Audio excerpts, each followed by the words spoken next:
வாங்க, புகழ்பெற்ற மணிமேகலை காப்பியத்துல வர்ற காதல், இழப்பு, ஆன்மீக விடுதலைய பத்தி இன்னைக்கு சுருக்கமா பார்க்கலாம். பண்டைய காவிரி பூம்பட்டினத்துல துறவறம் போக நினைச்ச ஒரு அழகான பெண்ண ஒரு இளவரசன் துரத்தி துரத்தி காதலிச்சா என்ன நடக்கும்? மாதவி கோவலனுக்கு பிறந்த மணிமேகலை ஒரு அற்புதமான நடனக்கலைஞர். ஆனா அவங்க மனசு தேடினது என்னவோ ஆன்மீக அமைதியேதான்.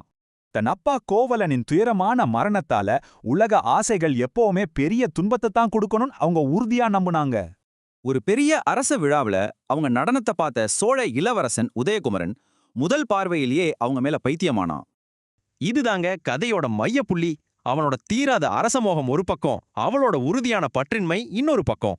உனக்கு அரச போகமும் எல்லையற்ற செல்வமும் தாரேன்னு சொல்லி இளவரசன் தன் காதல ரொம்ப தீவிரமா உங்ககிட்ட வெளிப்படுத்தினான்.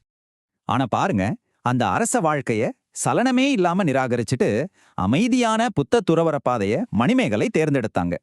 அவங்க பயணத்துக்கு உதவ ஒரு கடல் தேவதை அமுது சுரபி அப்படிங்கிற மாயாஜாலமான வற்றாத அட்சய பாத்திரத்தை பரிசா கொடுத்தாங்க. அந்த பாத்திரத்தை வச்சு பசியால் வாழ்ந்த ஏழைகளுக்கு சாப்பாடு போட்டு மணிமேகலை மாபெரும் கருணையின் மறு உருவமாவே மாறிட்டாங்க.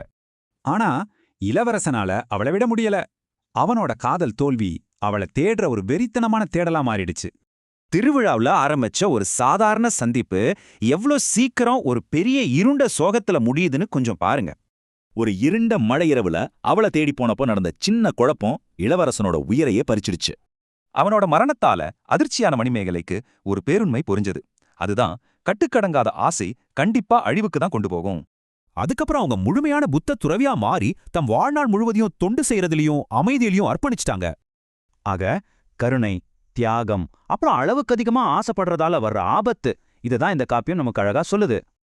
இப்போ சொல்லுங்க, முடிவற்ற ஆசைகள் நிறைஞ்ச இந்த உலகத்துல பற்றுகளை விட்டுடுறதுல மட்டும்தான் நமக்கு உண்மையான சுதந்திரம் கிடைக்குமா? நீங்க என்ன நினைக்கிறீங்க?